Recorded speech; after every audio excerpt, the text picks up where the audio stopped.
Bueno, la lectura al mercado a continuación con el gerente de Economía y Estrategia de Vice Inversiones, don Sebastián Sensapo, nos acompaña en Más que Números. ¿Cómo estás, Sebastián? Qué gusto saludarte. Hola, Muy buenos Sebastián. días, Catalina, Patricio. Un gusto saludarlo esta mañana del jueves. Una mañana Sí, también con muchas cosas también. Sí. sí. Como que ayer fue un día demasiado intenso. Sebastián, ¿cuál es la lectura que haces tú efectivamente del resultado a nivel local? Te pregunto, porque Ujú. como que a nivel global la lectura en general es bastante positiva. Se dice los mercados reaccionaron bien, ¿no es cierto? Augurando Mm. un buen horizonte, pero no sé si en Chile la lectura es tan dulce. Bueno, es que si recordamos lo que pasó con Donald Trump cuando fue presidente en su primer mandato, ¿no es cierto? Chile fue uno de los más expuestos a todo lo que se conoció como la guerra comercial, ¿no es cierto? Todo este eh, anuncios de tarifas, ¿no es cierto?, por el lado de Estados Unidos, represalias por parte de China, y entre medio un cobre que empezó a mostrar presión y volatilidad, y eso afectó, ¿no es cierto?, nuestro tipo de cambio, y por presión y volatilidad, y eso afectó, ¿no es cierto?, nuestro tipo de cambio, y generó presión sobre el desempeño de nuestra economía. ¿Ah? Eso en el fondo es como lo que posiblemente lo que acá en el mercado local se está analizando, ver si es que se mantiene esa postura hacia este nuevo mandato de Donald Trump o si hay novedades, hay que estar muy atentos. China está mostrando un mayor acercamiento, igual también, por otro lado, se están anunciando estímulos en esta economía, por lo que a lo mejor la situación no es tan igual a lo que a lo mejor fue en el 2017-2018, por lo que hay cosas que a lo mejor hay que distinguir y ver qué puede pasar con nuestra economía, pero claramente esta situación entre China y Estados Unidos, si es que la confrontación escala o continúa con mayor fuerza, eso no es algo positivo en ese caso para nosotros. Ya, perfecto. Ahora, Sebastián, dentro de los gremios, los fruteros celebraban y los mineros se lamentaban. Probablemente los destinos de exportaciones son bien distintos, ¿no? Sí, efectivamente, que en el fondo lo que ha estado sucediendo más por el lado del sector agrícola, que ha tenido mucho impulso, sobre todo si han estado, ¿no?, viendo lo que ha pasado con las cerezas en particular, en ese sentido en materia de producción, que también ha sido bastante alta, dado el destino que tiene para China y el interés que tiene por ese tipo de bienes, ¿no es cierto?, en donde ahí sí se ha dado un dinamismo más fuerte. El sector minero posiblemente ha estado un poquito más cauto, sobre todo por lo que pasa con la construcción, porque hay que tener en cuenta que China está en un proceso de transición, ¿no es cierto?, en donde dependía mucho de algunos sectores de la economía para crecer durante los últimos 30, 40 años. En ese sentido, el mercado inmobiliario, el sector construcción, muy intensivo en hierro, en cobre, por ejemplo, fue el que empujó el carro, y que sigue teniendo un porcentaje relevante de la economía china, ¿no es cierto?, como participación. Pero ha ido transitando China a una economía que está demandando productos de mayor valor agregado. Ahora, en el fondo, se están enfocando en otro tipo de sectores más estratégicos, por el lado tecnológico, y a lo mejor también por el lado de consumo, dado la orientación que está teniendo China ahora de una economía que está más enfocada en lo que pasa con esa variable del gasto, el consumo de los hogares, en ese sentido, por lo que claramente el sector agrícola, todo lo que tiene que ver también con alimentos, carne, por ejemplo, etcétera, pesca, es lo que se debería ver a lo mejor con mayor dinamismo por demanda de China, mientras que la construcción, si bien hay ahora posiblemente posibilidad de anuncios en China en materia de ese lado para tratar de, obviamente, no seguir afectando más negativamente a ese sector, puede tener algo más de soporte hacia adelante. Pero efectivamente, Patricio, hay una cierta divergencia entre sectores de la economía local que se exponen a China, en donde le está dando mayor fuerza ahora, más orientado al consumo, posiblemente, y todo el tema de construcción, infraestructura, ha estado un poquito más presionado durante los últimos años. Ya. ¿Eso lo podemos llevar también como al mercado local en cuanto al tema accionario? ¿Como Ujú. sectores que se podrían ver beneficiados o perjudicados? Bueno, ahí en el fondo, ahí uno no está viendo la bolsa chilena con muchas compañías que están expuestas en gran medida a lo que pasa con China, salvo algunos nombres que relevantes, ¿no es cierto? Todo lo que pasa con el sector commodities o también celulosa, por ejemplo, que ahí hay a lo mejor una exposición.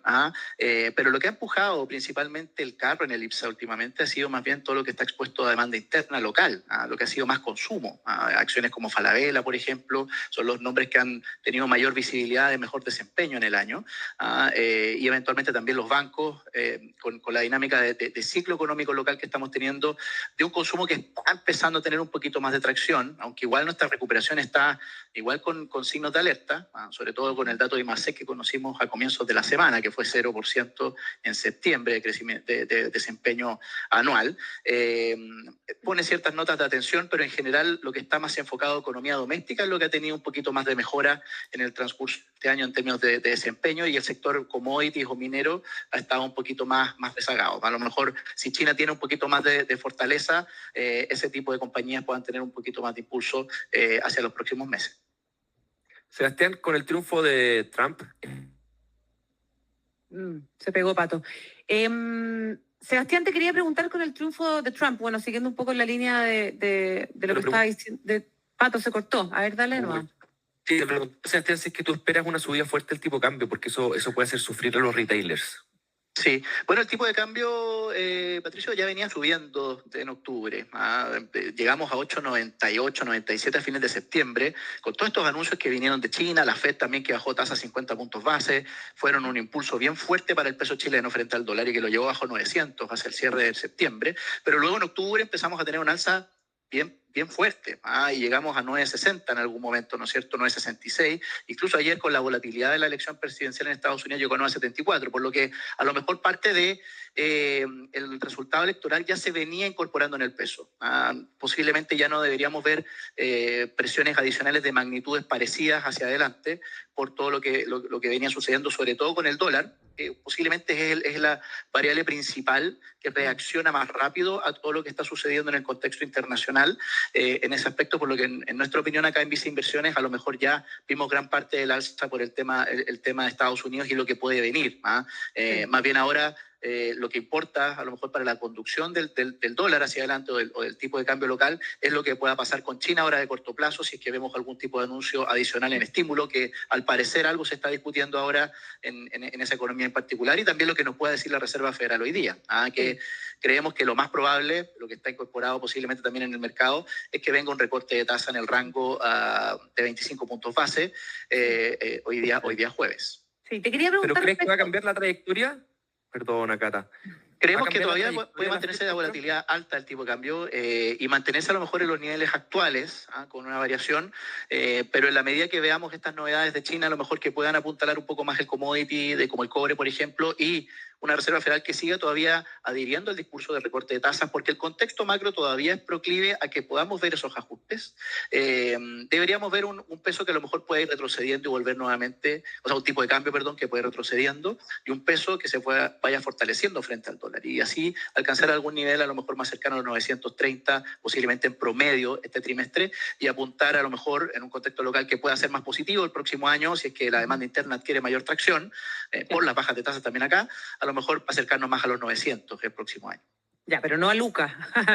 No, creemos que se aleja un poco eso por el contexto más bien asociado al escenario económico. La política, claro, introduce volatilidad en algunos episodios puntuales, pero la historia nos muestra que una vez que suceden esos hitos y van pasando, finalmente los mercados vuelven a alinearse a lo que está pasando en lo subyacente, lo relevante, que es la trayectoria de la economía, el escenario de política monetaria, lo que sucede en materia de inflación, etcétera.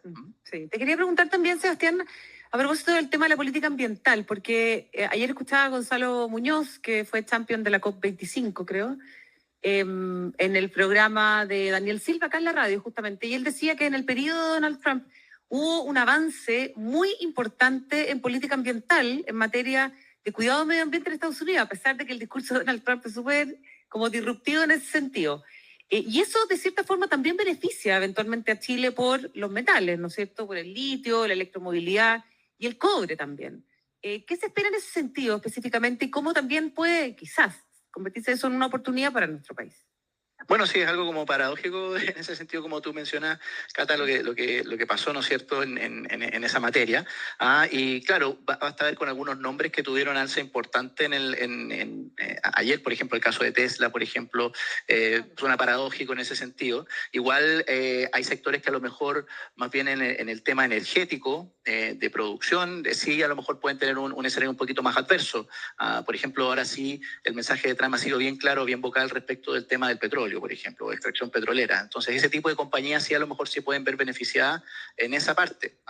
Pero hay otra parte de la economía, como tú mencionas, que tiene a lo mejor un foco en base al tema de cambio climático y el tema ambiental, que sí se puede ver favorecido, todo lo que tiene que ver con electromovilidad, todo lo que está sucediendo en ese tema de eficiencia, Claro. que a lo mejor sí podemos ver a lo mejor continuidad, pero por el lado a lo mejor de métodos de generación posiblemente de energía, ahí estamos posiblemente con una situación un poquito más divergente de lo que veníamos observando en el último tiempo, porque claramente se está dando un mayor foco en independencia energética por el lado de Estados Unidos, y ahí la manera más fácil o más rápida posiblemente en ese aspecto es lo que puede pasar en materia del petróleo, y eso lo ha ido capturando posiblemente este commodity, que anticipando un aumento de producción ha venido retrocediendo en precio en el último tiempo.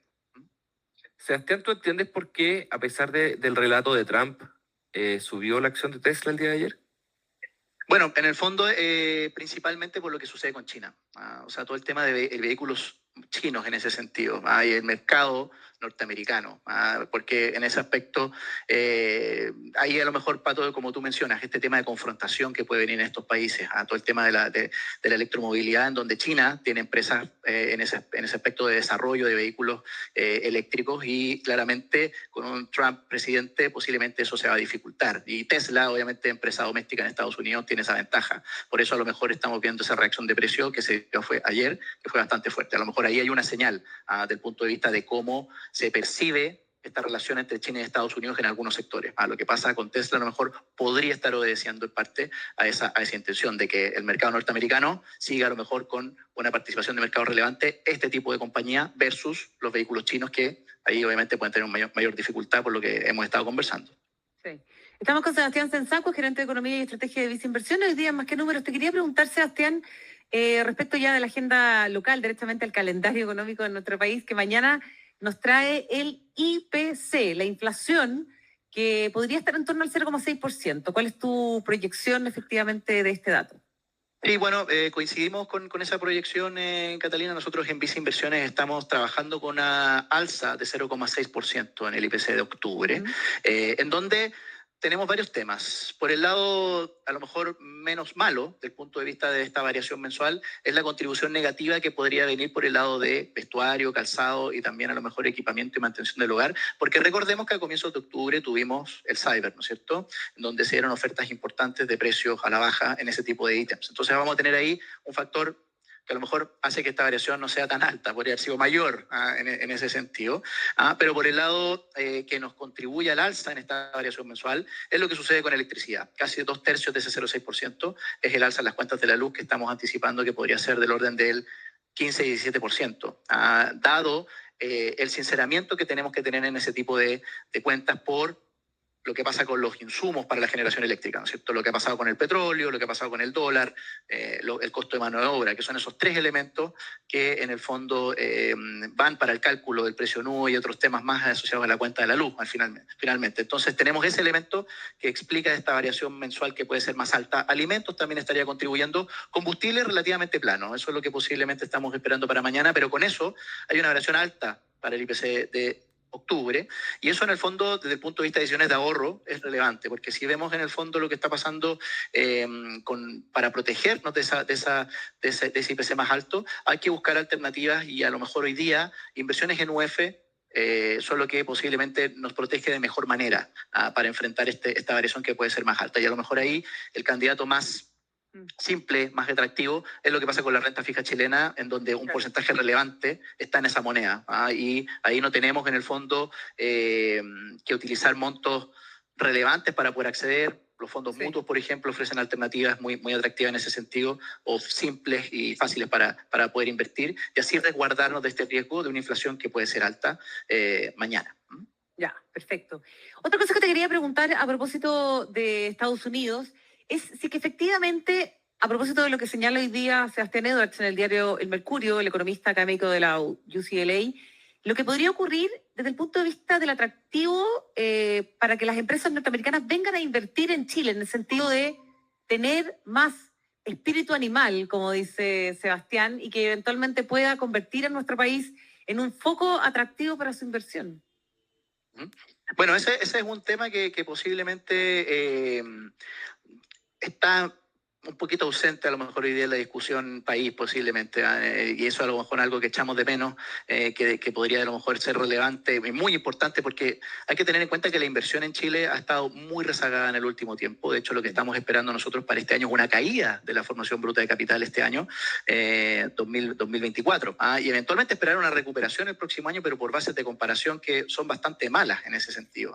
Y para eso, obviamente, incentivar la atracción de capitales extranjeros, tiene que darse un clima de inversión más amigable, ¿no es cierto? Claro. Y ahí obviamente hay que estar atentos respecto a las discusiones que hay también en materia legislativa, todo lo que tiene que ver con temas de permisos. A lo mejor ahí hay una novedad que puede avanzar en una línea adecuada para facilitar. Pero tenemos que estar preparados con la regulación para poder recibir esa inversión. Claro. Exactamente, pero también es importante lo que sucede en materia fiscal. O sea, si la economía está ordenada desde el punto de vista fiscal, si tenemos en el fondo un manejo responsable de las finanzas públicas, eso también ayuda desde el punto de vista de atracción de capitales extranjeros. Porque obviamente si un país es irresponsable fiscalmente, eso obviamente genera mayor percepción de riesgo, consecuencias sobre la inflación, etcétera. Entonces es importante también abordar esa discusión y claramente ser responsables por ese lado. Entonces es un tema multifactorial, hay muchas cosas que también hay que ir abordando, pero claramente es algo que se está echando de menos, y mientras no tengamos ese impulso, es difícil despegar del 2% de crecimiento, que es posiblemente nuestro no normal desde el punto de vista de expansión de la economía, con situaciones en el fondo similares a las actuales. Sí. En PIS Inversiones también se alejan de la proyección o de la proyección que tenía a comienzos de año Hacienda, por ejemplo, en torno al 2,6% del PIB para este año. Bueno, es que dado el IMACE que conocimos el comienzo de esta semana, que fue 0%, en el fondo tenemos un crecimiento del tercer trimestre de 2,2%. O sea, del tercer trimestre, perdón, del trimestre que recién pasó, que vamos a conocer ahora en un par de semanas más, en el fondo que va a estar en torno al 2,2%. Entonces ese ha sido como el crecimiento promedio del año propiamente tal, y el último trimestre no estamos viendo un salto muy fuerte. Tendríamos que tener un salto bastante relevante para alcanzar ese 2,6% en ese aspecto, por lo que vemos que es bastante complejo mientras se mantenga la situación actual, por lo que a lo mejor más bien estamos suscribiendo un crecimiento que está más cerca del 2% este año, al igual que el 2025. Ahora, te quería preguntar, en ese sentido, ¿es normal, ocurre que Hacienda hierre, digamos, en esta proyección, en la magnitud en la cual en esta oportunidad tiene que hacer la corrección? Bueno, es complejo porque la situación igual no ha sido fácil para las proyecciones. Hay que tener en cuenta que hemos tenido volatilidad relevante en algunas variables para la proyección de ingresos en ese sentido. Todo lo que sucede con el crecimiento económico también por el lado de la demanda interna, que ha estado bien presionado, bien ausente. Y eso obviamente para la recaudación tributaria, por el lado de impuestos, ¿no es cierto? Impuestos de primera categoría, impuestos a la renta, ¿no es cierto?, etcétera, se vuelve más difícil por una demanda interna que, incluso con condiciones financieras que han ido favoreciendo una recuperación, no está teniendo esa misma respuesta. Y por otro lado, lo que sucede en materia de precios del cobre y del litio. O sea, hemos tenido una volatilidad relevante de precios en este tipo de commodities en el último tiempo, lo que vuelve complejo la proyección de ingresos. Por lo que igual no le echaría toda la culpa a esta situación que se está dando cuenta ahora, que es evidente de una situación fiscal mucho más apretada, porque claramente el contexto de actividad en el último tiempo y también de variables relevantes ha sido mucho más volátil, lo que dificulta de manera relevante su proyección. Sí. Muy bien, pues Sebastián Sensacua, muchísimas gracias por haber estado hoy día con nosotros. Un gusto siempre escucharte. Sebastián es gerente de Economía y Estrategia en Vice Inversiones. Que te vaya muy bien, ya estamos en contacto. Igualmente, muchas gracias por la invitación. Que estés muy bien. Gracias a ti, nos vemos. Muy buenos días.